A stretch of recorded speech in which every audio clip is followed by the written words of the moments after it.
We thank God for this glorious Sunday, the Father's Day. And we celebrate all fathers. All fathers indeed. And I pray that the anointing of God will continue to be on the increase upon your life. And the wisdom, the anointing, the resources needed to take care of all your children, God will grant you. The grace to be good husband, even at home, the Lord will release upon your life. So I want to say congratulations again. To God be the glory. In Jesus' name. I will pray. Holy Spirit, we thank you for this wonderful Sunday that have been set aside to celebrate our fathers. Be exalted and glorified in Jesus' name. Amen. We want to hear from you. We pray God speak to us. Amen. Speak to every man. Amen. Speak even to every woman. Amen. Speak to every parent. Amen. And let our lives never remain the same. Amen. Bless every hearer. Amen. Jesus' name we pray. Amen. We thank God for this month, our loyalty month. And the theme we have been examining since the beginning of the month is abundant grace for abundant harvest. And the topic we want to consider for this wonderful Father's Day is godly parenting through abundant grace. We have told us that the abundant grace is the quantity measure of unmerited favor.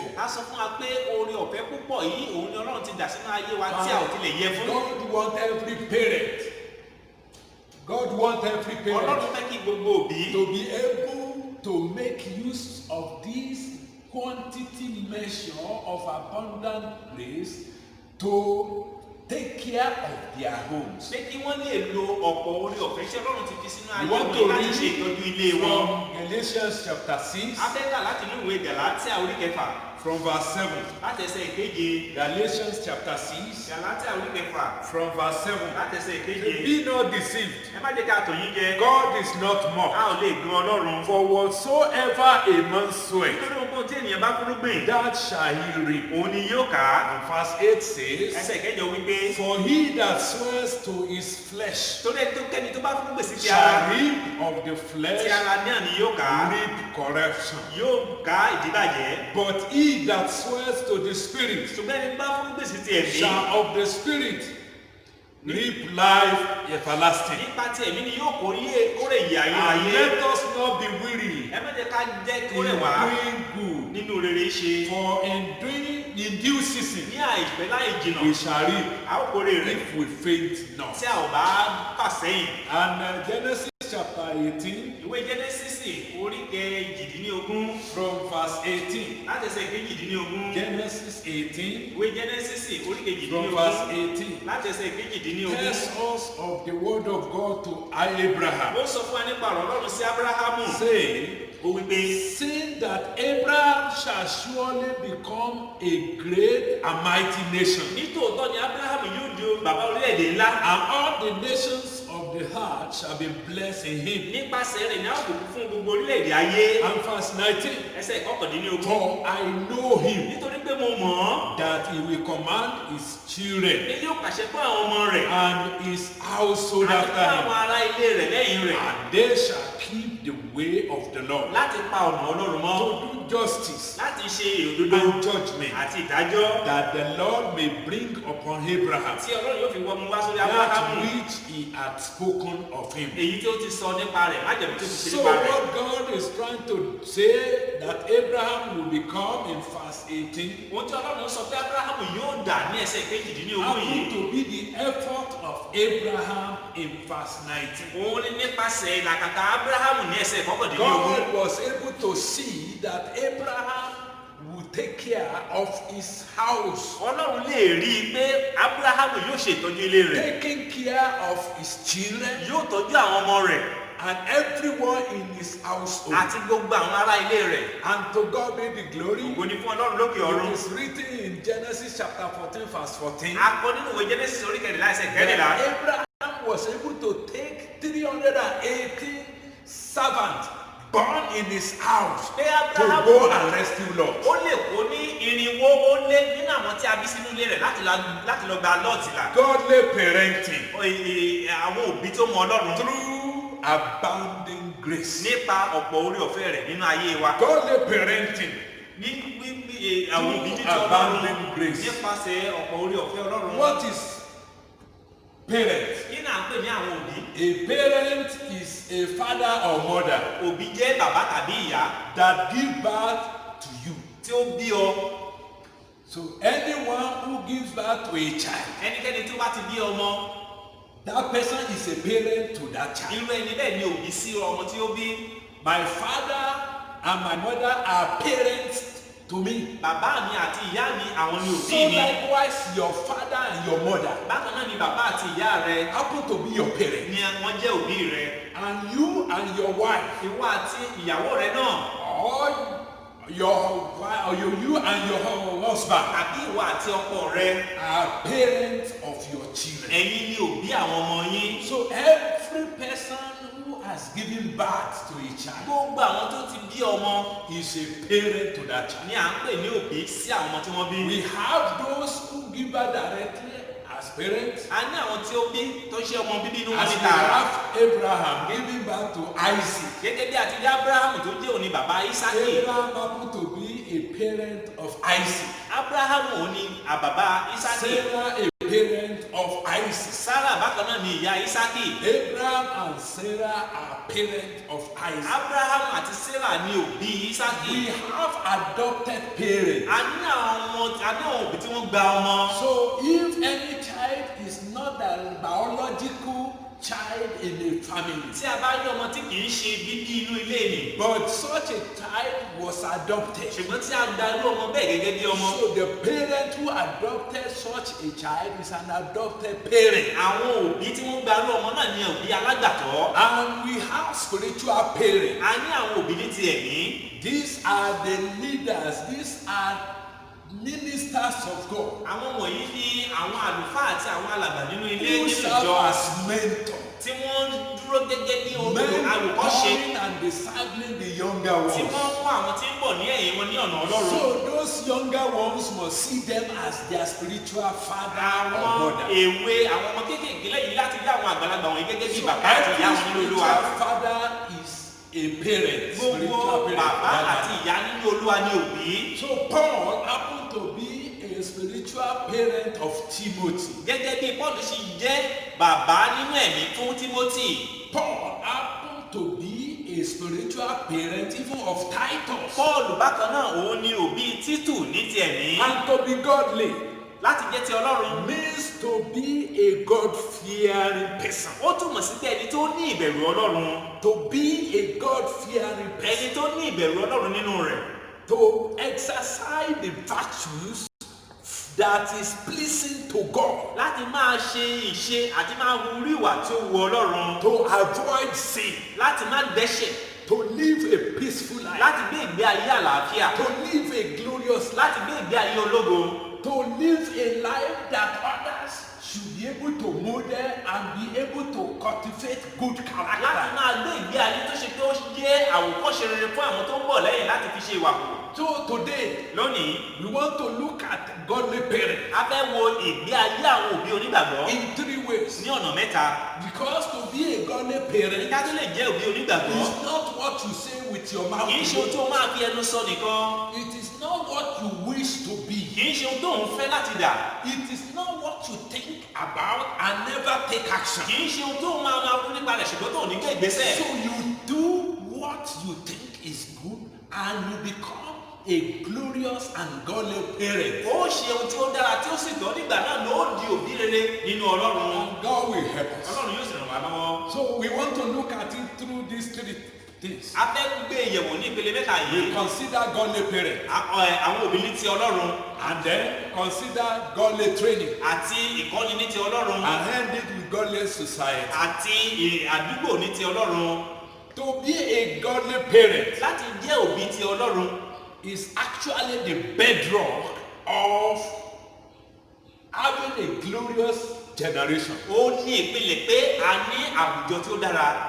If we are all godly parents, tí gbogbo wa bá jẹ́ òbí rere ti Ọlọ́run, automatically dídán ni the future generation ìran tí ń bọ̀ lẹ́yìn wa will be godly. wọ́n á jẹ́ ti Ọlọ́run. The problem we have today ìṣòro tí a ní lónìí is that we don't have godly parents as our mentor. òun ni pé a ò ní àwọn òbí bíi ti Ọlọ́run tí à ń wo àwòkọ́ṣe wọn. Many people who brought people this generation up, many of them did not know God. Púpọ̀ àwọn tí ó kọ́ ìran wa yìí dàgbà ni wọn ò mọ Ọlọ́run.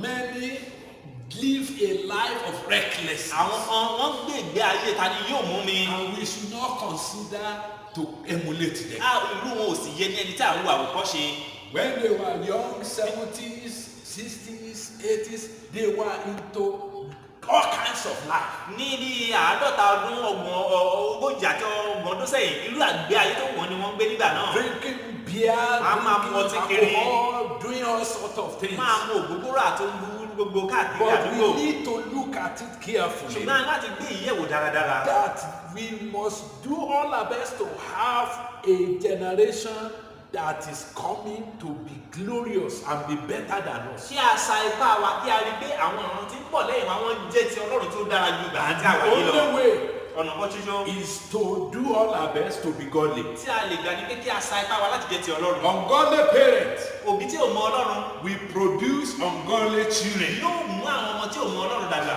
Ungodly parents Òbí tí ò mọ Ọlọ́run will automatically produce ungodly children. dídán ni irú àwọn ọmọ wọn ò lè mọ Ọlọ́run. Except by divine intervention. Àyàfi nípa ìdásí láti òkè wá. Except by divine Àyàfi intervention. nípa ìdásí láti òkè wá. And I've come to know this. Mo ti mọ èyí. That if one is brought up by ungodly parents. Létí ẹnikẹ́ni tí a bá mú ẹnikẹ́ni dàgbà láti ọ̀dọ̀ àwọn òbí tí ò mọ Ọlọ́run. If such a child Kí irú ọmọ bẹ́ẹ̀ does not receive divine intervention, tí ò bá gba ìdásí láti òkè wá, he also will become ungodly. òun náà yóò di aláìmọ̀ Ọlọ́run. Because what he sees them doing, Torí pé ohun tó rí àwọn òbí rẹ̀ tí wọ́n ń ṣe, what he will be doing. òun náà lòun náà yóò máa ṣe. A majority of those who actually enjoy divine intervention Ọ̀pọ̀ àwọn tó sì gbádùn ìdásí láti òkè wá, will possibly relocate from their ungodly parents. níṣẹ́ ló ti irú àwọn bẹ́ẹ̀ wọ́n ti yapa kúrò lágbọ̀dọ̀ ìyá wọn lọ sí ibòmíràn nígbà So tó they yẹ. may be taken up by a godly family that will end up bringing them in that way. Nígbà tí wọ́n kúrò ní ìlú wọn, ibi tí wọ́n lọ sí, ó ṣeéṣe kó jẹ́ sẹ́ lọ́wọ́ àwọn òbí tó mọ Ọlọ́run ni wọ́n bọ́ Why sí. some through admission to higher institution. Ní àwọn mìíràn nípa ilé ẹ̀kọ́ gíga tí wọ́n lọ They sí. came across Jesus on campus. Ibẹ̀ ni wọ́n ti bá Jésù pàdé nínú ilé ìwé wọn. And through that decided within themselves to be godly. Àti nípa èyí wọ́n pinnu náà kọ́ wọn pé àwọn yóò So jẹ́ ti it Ọlọ́run. is a serious matter. Ó jẹ́ iṣẹ́ tí ó lágbára. If you have already given back to children, Tó bá ti bí àwọn ọmọ, you need to think about ó this. láti ronú lórí eléyìí. That there is no ungodly person Pé kò sí ẹni tí ò mọ Ọlọ́run that will be able to bring up godly person. tó máa lè mú kí ọmọ òun dàgbà nínú Ọlọ́run. The only thing you need to do Ohun tí o nílò àti ṣe báyìí, is to humble yourself òun ni kó o rí ara rẹ sílẹ̀. and cultivate the habit of godliness. Kí o sì gbé ìwà bíi ti Ọlọ́run wọ̀. And that will help you. Èyí yóò ràn ọ́ lọ́wọ́. Don't think that it is the church that will take care of your Má children. ronú pé ìjọ ni yóò máa bá mi tọ́jú àwọn ọmọ mi. Don't think it is the school that will change their Má character. rò wípé ilé ìwé ni yóò yí ayé wọn padà. Secular knowledge is different from home training. Ìmọ̀ tí wọ́n ní ní ìgboro ó yàtọ̀ sí ohun tí wọ́n ti kọ́ nínú What ilé. they see you doing Ohun tí wọ́n rí ọ gẹ́gẹ́ bí òbí tó ń as ṣe their parent gẹ́gẹ́ bí òbí wọn. lasts longer in their memory Ó máa ń pẹ́ ní ọpọlọ wọn. than what they see pastor doing in the church. Ju ohun tí wọ́n rí àlùfáà tó ń ṣe nínú ìjọ. Than what they see their group members doing Ju ohun tí outside. wọ́n rí tí àwọn akẹgbẹ́ wọn ṣe ní Than ìgboro. what they see their teachers doing in the school. Ju ohun tí olùkọ́ wọn ṣe nílé ìwé. So do your best to Saipa rẹ. bring your children up in a godly way. Láti mú àwọn ọmọ rẹ dàgbà ní ọ̀nà And Ọlọ́run. the only way you can do that is to be godly ọ̀nà yourself. kan ṣe tó fi lè gbà ṣe ni pé kí wọ́n fúnra rẹ̀ mú Is to Ọlọ́run. be godly Òun yourself. ni kó mú Ọlọ́run fúnra rẹ̀. Be godly, Mú Ọlọ́run. and God will help you. Ọlọ́run yóò sì ràn ọ́ lọ́wọ́. So let me also tell us Ẹ jẹ́ kí n tún sọ èyí fún wa. that godly parents, Òbí tó mú Ọlọ́run all things being equal, Yóò will gbogbo ti lọ. produce godly children. yóò bí irú àwọn ọmọ bíi ti Ọlọ́run. We produce godly children. Yóò bí àwọn ọmọ bíi ti If Ọlọ́run. he is able to take care of them in a godly way, Tí ó bá lè tọ́jú wọn ní ọ̀nà Ọlọ́run. to supervise Láti tọ́ wọn. and not to delegate. Kì í ṣe pé kó láti pa àṣẹ. Don't delegate their supervision to anybody. Má fi ìtọ́jú wọn lé ọwọ́ ẹnikẹ́ni. Some claim to be godly, Àwọn kan sọ pé ti Ọlọ́run ni wọ́n. but they end up delegating the supervision or taking care of their children to other people. Ṣùgbọ́n ṣe ni wọ́n fi ojúṣe àtitọ́ ọmọ wọn sílẹ̀ fún And ẹlòmíràn láti that's ṣe. where they always get problem. Níbẹ̀ ni ìṣòro wọn ti máa ń We bẹ̀rẹ̀. will not have problem in Jesus' A ò ní name. ìṣòro lórúkọ Jésù àmì. When we look at 2 Timothy Tá a bá wo Tímótì kejì, chapter 1, orí kìíní, verses 5 and 6, ẹsẹ̀ ìkarùn àti ìkẹfà. we will see that this one is said of Timothy. A sọ nípa Tímótì pé 2 Timothy chapter 1, Tímótì kejì orí kìíní, 5 and 6. ẹsẹ̀ ìkarùn àti ìkẹfà. That's Apostle Paul talking. Ta apọ́sítọ́ọ̀lù ló sọ When yìí. I call to remembrance Ó ní nígbà tí mo rántí the unfeigned faith ìgbàgbọ́ àìlẹ́tàn that is in you, tí ń bẹ nínú rẹ. which dwells first in your grandmother Lois Èyí tó kọ́ wà nínú Lóídè ìyá ńlá rẹ and your mother Eunice, àti nínú ìyá rẹ Yúníkè. and I'm persuaded Mo wá rí i báyìí that pé in thee also. pé nítòótọ́ wà nínú rẹ. Wherefore Nítorí náà, I put thee in remembrance mo fi sínú ìrántí that thou stir up the gift of God pé kó o ẹ̀bùn náà nínú which rẹ is sókè in thee tí ń bẹ nínú rẹ by the putting on of my heart. láti gba ìgbọ́wọ́lé mi. That's good. Spiritual parent Bàbá nínú Olúwa ní èyí commending his spiritual son tí ń gbóríyìn fún ọmọ rẹ̀ nínú ẹ̀mí through the cooperation and the training given to him by his biological parents. nípa ìrànlọ́wọ́ ìfọwọ́sowọ́pọ̀ ìkọ́ni tí wọ́n ti fún nípa òbí tí ó bí i The grandmother àti ìyá rẹ̀. was woman of strong faith Ìyá rẹ̀ jẹ́ ẹni ìgbàgbọ́. who was able to bring his mother up very well. Ẹni tí ó kọ́ ìyá Tímótì dáradára. And the mother of Timothy Ìyá Tímótì bákan náà took over from her own mother ó gbà á láti ọwọ́ ìyá tirẹ̀. and used that to train his own son Ó wá Timothy. lo èyí láti kọ́ ọmọ rẹ̀ Tímótì.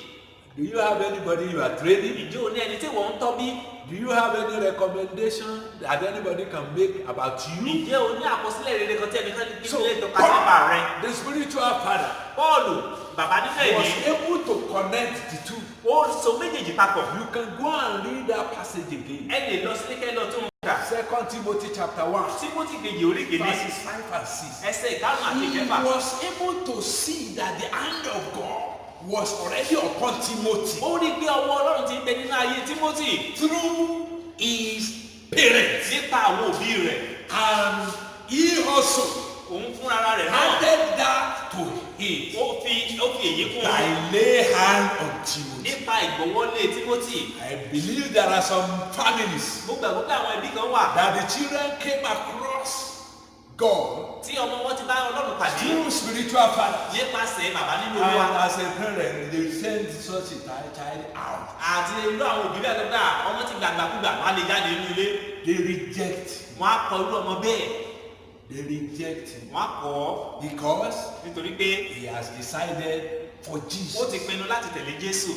So, but Timothy, Ṣùgbọ́n Tímótì the biological parent, took care of him. àwọn òbí tí wọ́n bí wọ́n tọ́jú In rẹ̀ a dáradára godly way. nínú ọ̀nà Ọlọ́run. And then Paul, the spiritual parent, Bákan náà Pọ́ọ̀lù tó jẹ́ bàbá rẹ̀ nínú Olúwa took care of him also. ó tún ṣe ìtọ́jú rẹ̀ dáradára. And he became a balanced person. Ó wá di ẹni tí ó múnádóko I tí ó yẹ tó pray yẹ that kóró. all your children Mo gbàdúrà pé ní orúkọ Jésù gbogbo àwọn ọmọ and yín those who are in your household àwọn tí ń bẹ nínú ilé rẹ will become balanced people. Amen. Ni wọ́n yè tí wọ́n yege nínú Ọlọ́run. In the eyes of God. Ní ojú Ọlọ́run. And that of human being. Àti ní ti ọ̀dọ̀ ènìyàn. In the name of Jesus. Ní orúkọ Jésù. Àmín. It is just necessary. Ó ṣe dídán, ó ṣe pàtàkì. To receive this precious advice. Láti gba ìmọ̀ràn tí ó dára yìí. I want to tell you. Mo fẹ́ sọ fún wa. That to be a glorious spirit. Gẹ́gẹ́ àti lè jẹ́ òbí tó jẹ́ ológo. Precious spirit. Tó ṣe iyebíye. Godly parent. Òbí ní ti Ọlọ́run. You must do your best. Ó láti sa ipá rẹ. To be a genuine Christian. Láti jẹ́ onígbàgbọ́ ní tòótọ́. Be genuinely born again. Di ẹni àtúnbí ní tòótọ́. Stop drinking. Dẹ́kun àti máa mọtí. Stop fornicating. Dẹ́kun àti máa ṣàgbèrè. Committing adultery. Dẹ́kun àti máa ṣe panṣágà. Stop doing all those evil. Dẹ́kun àti máa ṣe búburú gbogbo wọ̀nyí. All evils. Máa ṣe Submit ìdímọ́. and surrender your life to Jesus. Jọ̀wọ́ ohun gbogbo nípa ayé rẹ fún Ọlọ́run. Submit and surrender your life to Jesus. Jọ̀wọ́ ayé rẹ fún Jésù Kristi. That's the only way. Ọ̀nà kan ṣoṣo lè gbà nìyí. Number two. Ìkejì. Live a godly and exemplary life. Gbé ìgbé ayé Ọlọ́run tó ṣe é wò àwòkọ́ṣe. People are watching you. Àwọn èèyàn ń wò ọ́. Your children are watching you. Àwọn ọmọ rẹ náà ń wò ọ́. And as they are watching Bí you, wọ́n ti ń wò ọ́. let them be able to get something Jẹ́ kí from wọ́n you. lè rí ohun tó dára nínú ayé rẹ. Live a godly life. Ní ìgbé ayé Ọlọ́run. Don't call white black. Má pe funfun ní dúdú. Don't call black white. Má pe dúdú ní funfun. Don't be among all unnecessary jesters. Má sí láàrin àwọn tí ń ṣẹ̀fẹ̀ tí Don't be kò tọ́. among gossipers. Má sí lára àwọn tí ń sọ̀rọ̀ Don't ìdílé be yìí. among evildoers. Má sí lára àwọn tí ń ṣe bí. Live an exemplary Ní life. ìgbé ayé tó ṣe é wò àwòkọ́ṣe rẹ̀. Likewise, Bákan náà, lay good example fi ìpìlẹ̀ rere lélẹ̀. for your children. Fi àpẹẹrẹ lélẹ̀ fáwọn ọmọ rẹ. Lay good example. Fi àpẹẹrẹ tí ó dára lélẹ̀. Let them see you as their Bible. Jẹ́ kí wọ́n rí ọ gẹ́gẹ́ bí bíbélì wọn. And through you, let them know God. Nípasẹ̀ rẹ jẹ́ kí wọ́n mọ Let Ọlọ́run. them know how to do good. Jẹ́ kí wọ́n mọ̀ bí a ti ń ṣe Let rere. them know how to do great things. Jẹ́ kí wọ́n mọ̀ bí a ti ń ṣe Let them know dáradára. how to be honest. Jẹ́ kí wọ́n mọ̀ bí a ti ń jẹ́ Don't olóòótọ́. tell them that they should be going to church Má sọ pé ẹ̀yin ọmọ ẹ máa lọ sí when you ìjọ are not going. nígbà tí o ò lọ. Don't tell them to do something Má sọ pé kí wọ́n ṣe ohun that kan you find hard to do. tí ìwọ fúnra rẹ ò lè ṣe. Be a good example. Ṣe àpẹẹrẹ rere In the name of ní orúkọ Jesus. Jésù. And finally, there, Lákòótán níbẹ̀ yẹn, keep godly friends ẹ ó ní àwọn ọ̀rẹ́ Ọlọ́run. and companions. Àwọn abánidọ́rẹ̀ bíi ti Show Ọlọ́run. me your friend, Fi irú ọ̀rẹ́ rẹ hàn mí. and I will tell you the kind of Wọ́n sì person sọ you orí are. èèyàn tí wọ́n ń ṣe fún ọ. Show me your friend. Fi ọ̀rẹ́ rẹ hàn mí. You are keeping bad friends. Tó o bá ní àwọn ọ̀rẹ́ tí kò dára, You will have bad habits. o ó ní ìwà tí kò tọ́. You will be having bad things to do. Ìwà rẹ kò ní aburú Your jáì. manifestation of character will be so bad. Ìfarahàn ìwà rẹ á jẹ́ èyí tó So burú jáì. keep good friends. Máa àwọn ọ̀rẹ́ tí ó dára Do ní kò ní. away with bad ones. Kó àwọn ọ̀rẹ́ àtijọ́ wọn ní sílẹ̀. Ọlọ́run yóò sì ràn ọ́ lọ́wọ́. In the name of Ní orúkọ Jesus. Jésù àmì. That one will lead us to godly training. Èyí ni yóò tọ́ wa lọ sí ìkọ́ni ti Ọlọ́run. A godly parent Àwọn òbí Ọlọ́run will be the one that will be able to train his children in a godly ni way. yóò lè kọ́ àwọn ọmọ rẹ̀ ní ọ̀nà Ọlọ́run. And I want you to know Ó fẹ́ kí a mọ èyí. that that assignment is purely for you. Pé iṣẹ́ yìí ọwọ́ ìwà tèmi ló wà. Don't think it is for anybody. Má rò pé ẹnìkan ni yóò bá ọ ṣe. You are the one who will do your Ìwọ work. ló ṣe fúnra rẹ. If you have ability to bring children to Níwọ̀n this ìgbà tó world, ti ní ipá tẹ̀pẹ́ láti mú àwọn ọmọ ìwá sínú ayé. God has given you ability to be a parent. Ọlọ́run ti fún ọ ní agbára láti jẹ́ òbí. You must receive the ability to take care Wọ́n of láti them. gba agbára àti okun láti tọ́jú So wọn. to train them Láti kọ́ wọn. is simply divine by the Bible. Ó jẹ́ láti ọ̀dọ̀ Ọlọ́run wá ìrànlọ́wọ́ It's láti ọ̀dọ̀ divine by the Bible. ìrànlọ́wọ́ láti ọ̀dọ̀ Ọlọ́run wá. Divine by the Bible. Ó jẹ́ ohun tí ọ̀run wá tí Bíbélì fi hàn wá. In Proverbs chapter 22 Nínú òwe and oríkejìlélógún verse 6 ẹsẹ̀ ìkẹfà rẹ̀. says, train up a Ó child ti kọ́ ọmọ rẹ̀ ní ọ̀nà Ọlọ́run. in the way he should Ọ̀nà go, tí yóò tọ̀. and when he is old, Nígbà tó bá sì dàgbà tán, he will not depart from it. kò ní kúrò ní ọ̀nà náà. You are the one who will train up your child. Ìwọ ló máa tọ́ ọmọ rẹ. You are the one who will train them up Ìwọ ló máa tọ́ wọn if they are more than one. tí wọ́n bá ju ẹyọ kan lọ. You are the one who will train them. Ìwọ ló kọ́ wọn. If you have so many children in your household, Tó o bá ní ọmọ púpọ̀ nínú ilé you rẹ, are the one who will train them. ìwọ ló máa kọ́ wọn. Abraham trained all his own. Ábúráhámù kọ́ gbogbo àwọn tí ń bẹ nínú ilé rẹ̀. He was able to select 318 for battle. Ó sì kó irinwó lé méjìdínlógún fún ogun jíjà. Train your own children. Ìwọ náà kọ́ àwọn ọmọ rẹ. Do your best to train them. Sa ipá rẹ láti kọ́ àwọn ọmọ rẹ. And God will help us. Ọlọ́run yóò sì ràn wá lọ́wọ́. In the Àmín. name of Ní Jesus. orúkọ Jésù. Train them Kọ́ wọn in a godly way. ní ọ̀nà Ọlọ́run. there are many carefree parents, ọ̀pọ̀ òbí ni ò tiẹ̀ bìkítà irrespective of their commitment to the church pẹ̀lú bí wọ́n ti farajìn nínú ohun tí Ọlọ́run sí or commitment to religion. tàbí sí ẹ̀sìn wọn. They are so good outside, Wọ́n dára ní ìta but they are not good inside. ṣùgbọ́n wọn ò dára nílé. They are so holy Wọ́n jẹ́ mímọ́ and godly in the church, àti ti Ọlọ́run nínú ìjọ but in the home, ṣùgbọ́n nínú ilé wọn they are nobody. wọn ò They jámọ́ are kankan carefree. wọn ò tiẹ̀ bìkítà. Eli happened to be one of them. Élì ó jẹ́ ìkan lára wọn. 1 Samuel chapter 22. Sámúẹ́lì kìíní orí kejìléní 1 Samuel chapter 22. Sámúẹ́lì kìíní orí kejìléní ogún. Sorry, 1 Samuel chapter 2. Sámúẹ́lì kìíní orí ogún. 1 Samuel chapter 2. Sámúẹ́lì kìíní orí kejì. From verse 22. Láti ẹsẹ̀ kejìléní ogún. We are told A sọ fún wa níbẹ̀. that even God, when he told Eli about the children, Ọlọ́run sọ fún Élì nípa àwọn ọmọ rẹ̀. and people told Eli about the waywardness of Àwọn èèyàn wọ́n sọ nípa ìgbé ayé táwọn ọmọ rẹ̀ ń gbé. Eli now called his sons Ó pe àwọn ọmọ rẹ̀. and told them this. Ó wá sọ eléyìí fún From wọn. verse 22. Láti ẹsẹ̀ kejìléní ogún. Now Eli was very old Élì ti dàgbà. and heard all that his sons did unto all Israel, Ó sì gbọ́ gbogbo táwọn ọmọ rẹ̀ ṣe ní Ísírẹ́lì. and how they lay with the women Bí wọ́n ti ń bá àwọn obìnrin that ṣe pọ̀ assemble at the door of the ní tabernacle ẹnu ọ̀nà ilé Ọlọ́run of the congregation. bí ti ìjọ. You see, the children of priests Ẹ wo àwọn ọmọ àlùfáà committing immorality around the temple, tí wọ́n ń ṣe ìṣekúṣe ní àgbègbè ìjọ. doing all nonsense, Wọ́n ń ṣe onírúurú, wọ́n ń kó onírúurú and they ìwà. are able to tell the father, Wọ́n sì sọ fún bàbá wọn. this the rough thing your children are doing. Ẹ wo irú ìgbé ayé tí àwọn ọmọ yín ń gbé. Let's hear the father's response. Ẹ jẹ́ ká wo ìdáhùn sí bàbá. And he said unto them, Ó wí fún wọn. why do ye such things? Kí ló dé tẹ̀ ń ṣe irú ìwà For ye báyìí? hear of your evil dealing Mo ti gbọ́ irú ìwà tẹ̀ ń wú by all these people. nípasẹ̀ àwọn ènìyàn wọ̀nyí. Nay, my sons, Ẹ̀yin ọmọ mi, for it is no good report ń ṣe ìmọ̀ràn tó dáa. that I hear Ń ṣe ìrìnnà tó dáa you nínú make nípa the yín. lost people to transgress. Ẹ ń ṣe ìwà tí kò tó sí àwọn If ènìyàn one Ọlọ́run. man sin against another, Tí èèyàn bá ṣe ń léṣe sí ara wọn, the judge shall judge him. onídàájọ́ ló But ṣe if ìdájọ́ a wọn. man sin against the law, Ṣùgbọ́n tí èèyàn bá ṣẹ̀ sí Ọlọ́run, who shall entreat for him? ta ló máa jí lẹ̀bẹ̀ fún un? Notwithstanding, they Bẹ́ẹ̀ lọ. hearken not unto the voice of their Wọ́n father, fetí sí òun bàbá wọn. and that make God to slay them. Eléyìí mú jẹ́ kí ìbínú Ọlọ́run kó ru sí wọn. So no serious action. Kò sí ìgbésẹ̀ kan pàtó tó No wọ́n yán lórí. serious action. Kò sí ìgbésẹ̀ kan. And God finally destroyed them. Ọlọ́run sì pa wọ́n run. And the father also died the same. Bàbá wọn náà kú ní ọjọ́ kan náà. I pray Mo gbàdúrà. you will not sow evil Amen. Ẹ ò ní fúrúgbìn ibi in your family. sínú ẹbí yín. You will not refuse to do what you're supposed to do today. Ẹ ò ní kọ̀ láti ṣe ohun tí ó tọ́ sí yín láti ṣe That lónìí. will destroy the entire home Tó tomorrow. máa mú ìparun bá gbogbo ẹbí lọ́la. In the name of Ní orúkọ Jesus. Jésù. Train a child in the way he should Kọ́ go. ọmọ rẹ ní ọ̀nà tí yóò tọ̀. And when he grows up, Nígbà tó bá sì ti dàgbà he tán, will not depart kò from ní it. kúrò ní ọ̀nà náà. He will not depart. Kò ní fi ọ̀nà náà sílẹ̀. So some people will say we are godly. Àwọn kan sọ pé àti Ọlọ́run ni àwa ń ṣe. Because we are in the church Nítorí working. pé a jẹ́ òṣìṣẹ́ nínú ìjọ. How godly are you taking care of? Ṣùgbọ́n báwo ló ṣe jẹ́ ènìyàn Ọlọ́run tó nínú kíkọ́ àwọn ọmọ rẹ? You are so famous Wọ́n mọ̀ ọ́ ládùúgbò. in the society, Wọ́n mọ̀ ọ́ ní àwùjọ. even in the state. Ní ìpínlẹ̀ gbàgbà wọn mọ̀ ọ́. Very big man in the office. Ènìyàn ńlá ni ó ní ilé iṣẹ́ You rẹ. are a very big woman in the office. Ènìyàn ńlá ni ó ní ibi iṣẹ́ rẹ. And what about your children? Ṣùgbọ́n àwọn ọmọ rẹ ń kọ́. Are you training them? Ṣé òun kọ́ wọn? Are you dealing with them? Ṣé òun ṣe Are sí you wọn kí wọ́n tọ́? correcting them? Ṣé òun tọ́ wọn? I want to just a man.